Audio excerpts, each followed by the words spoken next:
ये कुछ साल पहले की बात है। उसने यहाँ पर एक मृत आत्माओं की किताब पाई थी जो बुरी आत्माओं को बंद करने की कुंजी थी। बिना कुछ जाने उसने किताब खोली और नर्क की बुरी आत्माएं बाहर आ गई। अपने पापों का प्रायश्चित करने के लिए उसने आत्माओं को खत्म करने का रास्ता चुना, लेकिन एक मिशन के दौरान उसके साथी की मौत हो गई, जिससे वह बहुत दुखी हुआ।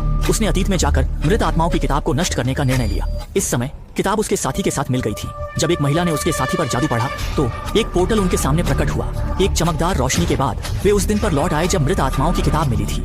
किताब को जल्द से जल्द नष्ट करने के लिए वह तुरंत कार चलाकर जंगल के केबिन की ओर बढ़ा, लेकिन जैसे ही वे कार से उतरे एक रहस्यमय शक्ति उन पर हमला करने लगी। घबराहट में तीनों जंगल में बिखर गए, लेकिन उसने अचानक जंगल के केबिन को खोज लिया। वह तुरंत अंदर गया और मृत आत्माओं की किताब खोजने लगा, लेकिन गलती से एक जंग लगे कील पर पैर रख दिया और फिर वही हुआ जो शुरुआत में हुआ था। इससे पहले कि वह संभल पाता उसने एक महिला की चीख सुनी।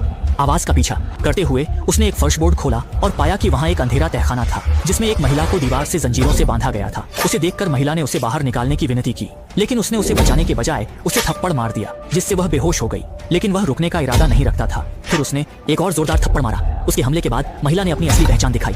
वह भी एक बुरी आत्मा थी जो भाग निकली थी। सौभाग्य से उसके पास आत्माओं को खत्म करने का अनुभव था और उसने जल्दी से उसे खत्म कर दिया। लेकिन तभी राक्षस राजा अपने अनुयायियों के साथ वहां आ गया और मृत आत्माओं की किताब भी लाया। वह राक्षस राजा का मुकाबला नहीं कर सका और उसे जमीन पर पटक दिया गया। जब राक्षस राजा उसे खत्म करने वाला था उसने मौका पाकर राक्षस राजा की शक्ति छीन ली और उसे 2 हिस्सों में काट दिया। राक्षस राजा के घायल होते ही नर्क का द्वार खुल गया। उसने बिना किसी हिचकिचाहट के मृत आत्माओं की किताब को उसमें फेंक दिया। एक जोरदार धमाके के साथ सभी बुरी आत्माएं फिर से नर्क में बंद हो गई। लेकिन इससे पहले कि वे खुश हो पाते एक हाथ अचानक जमीन से बाहर निकला। असल में उसने इतिहास को बदल दिया था और उसके मरे हुए साथी फिर से जीवित हो गए। इस यात्रा का लक्ष्य आखिरकार पूरा हो गया।